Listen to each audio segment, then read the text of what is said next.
오늘 이 마태복음 17장의 용서에 관한 이 내용은 우리가 매우 귀담아 들을 필요도 있고 또 한편으로는 우리가 전혀 생각하지 못했었던 부분들을 한 번쯤은 우리가 생각해 봐야 되지 않을까, 저는 그런 생각을 갖고 있습니다. 오늘 본문 말씀 보게 되면은 그 첫 시작이 내 형제가 범죄하거든 이라고 되어져 있어요. 그리고 나서 그를 찾아가서 권고를 하게 되죠. 근데 듣지 아니하면 그 상황으로 달려가게 되고, 만약에 권고를 해서 그 말을 듣게 되면 그 형제를 얻는다라고 이야기를 합니다. 한 사람을 얻기 위해서 우리가 권면을 한다. 이건 매우 중요한 일이기도 하지만 권면을 하는 것이 그만큼 쉽지 않다는 것을 우리에게 말해줍니다. 그렇기 때문에 여기서도 보게 되면은 18절과 19절 말씀 보게 되면 우리가 마음을 합쳐서 어떤 특별한 권면이 있을 때에는 우리가 마음을 합쳐서 좀 기도하면서 준비를 해야 될 것에 대해서 말하고 있다라고 볼 수가 있겠죠. 자, 그런데 처음에 권면을 했지만은 듣지 아니합니다. 그랬더니 16절 말씀 보니까 혼자 하지 말고 두세 사람을 데리고 증인을 세워서 확증하라라고 이야기를 해주고 있습니다. 자, 이렇게 했는데도 듣지 않습니다. 마음이 정말 완악한 부분이겠죠. 자, 그래서 마지막 최후의 고로의 수단으로 교회에 대해서 말하고 교회가 마지막 최후의 권면을 말해줄 것을 이야기를 합니다. 교회의 거룩성이라고 여러분 들어보셨죠? 이 거룩성은 교회가 가지고 있는 하나님의 그 속성을 그대로 이야기를 해주고 있습니다. 교회의 거룩성을 지키기 위해서 가장 중요한 것 중에 하나는 뭐냐면은 징계입니다. 이 징계는 다른 말로서 우리가 정말 이 일들을 정상화시키기 위해서 정말 부단히도 해야 되는 우리에게 좀 필요한 부분이 아닐까, 저는 그런 생각을 하는데요. 교회에서 이 권징을 하지 않게 되면 정말 이 교회가 소위 말해서 풍비박산 나게 되는 일들을 맞이하게 됩니다. 우리가 잘 알고 있는 것처럼 맑은 물에 검은 잉크를 한 방울 떨어뜨리면은 처음에 그 한 방울이 어떻게 됩니까? 매우 진하게 보여요. 그러나 시간이 지날수록 매우 희미하게 흐려집니다. 그래서 그 한 방울이 물 한 컵을 완전히 오염시켰다라고 볼 수가 없어요. 그러나 그 물은 이미 오염되어져 있는 상태인 거죠. 그래서 우리가 눈으로 확인해 보지 않아도 별 이상 없겠다라고 생각을 하지만 이미 오염된 상태로 계속 진행이 됩니다. 그 부분을 온전히 해결하지 못하게 되면은 그 상태로 계속 있을 수밖에 없어요. 겉으로 보기에는 멀쩡해 보이지만은 계속 병들어져 있는 상태다라고 말할 수가 있겠죠. 그래서 교회의 권징은 매우 중요한데, 그런데 이 교회의 권징마저도 이 범죄한 이 형제가 듣지 않게 됩니다. 그럴 때에는 당연히 그 권징의 최고의 수위까지 올라가서 소위 말해서 출교에 이르기까지 이르러야 된다라고 이야기를 하죠. 그래서 여기에 보게 되면은 17절 말씀 맨 마지막에 이방인과 세리와 같이 여기라 라는 것은 출교에 대한 부분이다라고 볼 수가 있습니다. 자, 이런 이야기를 하고서 정말 이 일이 매우 중차대한 일이기 때문에 기도해야 되고 또 기도하면서 준비를 해야 될 것을 이렇게 이야기를 했습니다. 자, 이때 베드로가 어찌 보면 매우 중요한 질문을 하죠. 아마도 베드로도 용서해 줘야 될 사람이 있었던 듯, 또 그런 과거에 경험이 있었던 듯 이렇게 이야기를 합니다. 내게 죄를 범하면 몇 번이나 용서해 줘야 됩니까? 라고 이야기를 하죠. 7번까지 해야 됩니까? 오늘 본문 말씀 속에서 3번인데 7번이다 하는 것은 그가 용서를 구할 때까지 이 완전수 7이라는 이 수에 다다라서 그때까지 해야 됩니까? 라고 묻습니다. 이때 예수님께서 뭐라고 이야기하시냐면 7번이 아니라 7번을 70번씩. 그러면 우리가 이것을 곱하기로 계산을 해야 되는데 곱하기로 계산하면은 490번이 돼요. 매우 많은 숫자입니다. 어떤 사람을 잘못을 했는데 그 잘못을 용서하러 빌러 왔는데 그 용서함이 490번까지 용서를 해줘야 된다라는 것은 거의 그 사람을 다 그냥 수용해라라는 말과 같은 말이겠죠.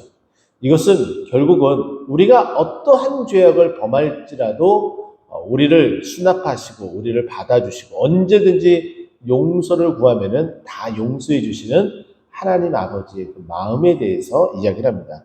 그래서 그 뒤 이후에 23절부터 보게 되면은 1만 달란트 빚진 자와 또 100데나리온 빚진 자의 비유를 통해서 그 임금이 1만 달란트 정말 갚을 수 없는 그 금액을 용서해 줬고 또 그 사람이 그 용서함을 받은 그 삶을 살아가야 됨에도 불구하고 그렇게 살아가지 못하고 어떻게 해요?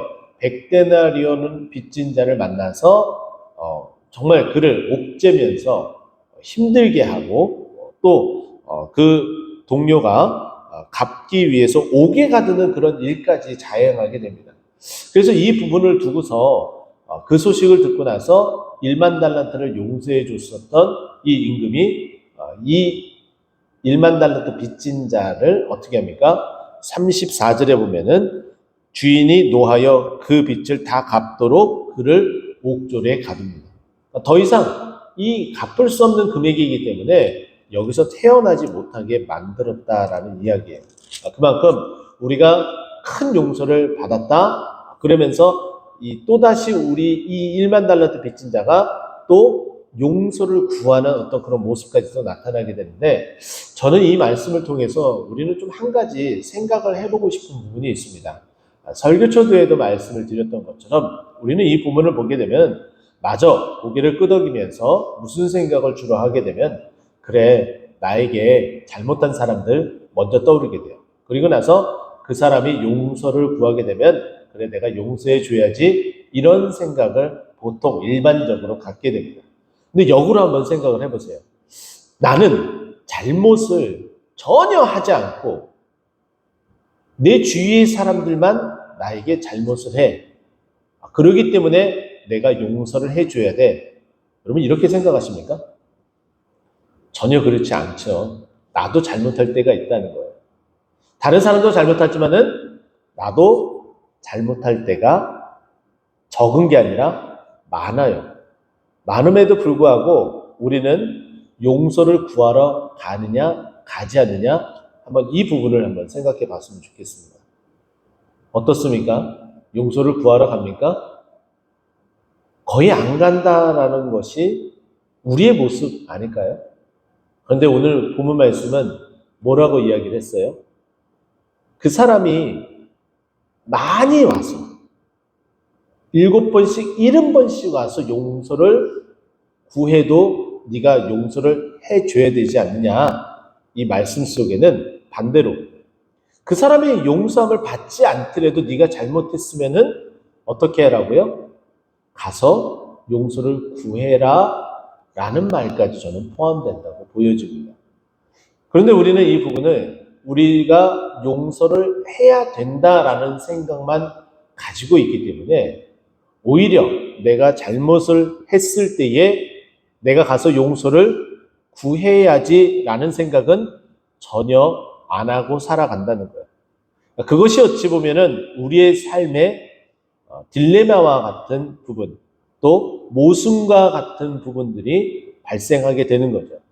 그렇기 때문에 그와 같은 생각을 가지고 있기 때문에 어떠한 일이 벌어지는 거예요? 역으로 좀 반대적인 의미이지만은 이 1만 달란트 빚진 자의 행동과 같은 모습이 나타나는 거예요. 내가 하나님 앞에 큰 은혜를 받았어요. 그럼에도 불구하고 내가 다른 사람을 용서해주는 데에서 더 인색하게 됩니다. 내가 용서를 구하러 가는 것도 인색해 되어지지만은 용서를 해주는 것도 인색하게 되어져요. 내가 정말 저 사람이 용서를 받아줄까 받아주지 않을까라는 그 가슴을 졸이면서 가서 용서를 구하는 경험이 있다면 나에게 그렇게 용서를 구하러 온 사람도 쉽게 우리가 용서해 줄 수가 있어요. 그러나 1만 달란트를 빚졌음에도 불구하고 어떻습니까? 너무 쉽게 용서함을 받으니까는 내가 용서해 주는 것조차도 너무나 쉽지 않게 생각을 한다는 거예요. 이것이 가장 큰 문제다라고 볼 수가 있죠. 하나님은 우리를 쉽게 용서해 주셨습니다. 이 말은 무엇이냐면은 우리가 정말 하나님 앞에 전심을 다해서 용서를 구해야지만이 우리를 구원해 주시는 것이 아니라 그저 용서를 구하기만 하면은 어떻게 해요? 우리를 다 용서해 주신다는 거예요. 그렇기 때문에 우리에게 다른 사람이 와서 용서를 구하게 되면 다 용서해 줘라 라는 의미도 있고, 또 한 가지는 우리는 정말 힘들고 어려울지라도 네가 용서함을 받은 그 모습처럼 너도 가서 같이 그렇게 용서를 구해라 라는 말까지 포함이 되어져 있다라는 거죠. 오늘 하루 우리는 살아가면서 우리에게 잘못된 사람을 만날 수도 있고, 또 우리가 잘못함으로 말미암아 다른 사람을 어렵게 할 수도 있습니다.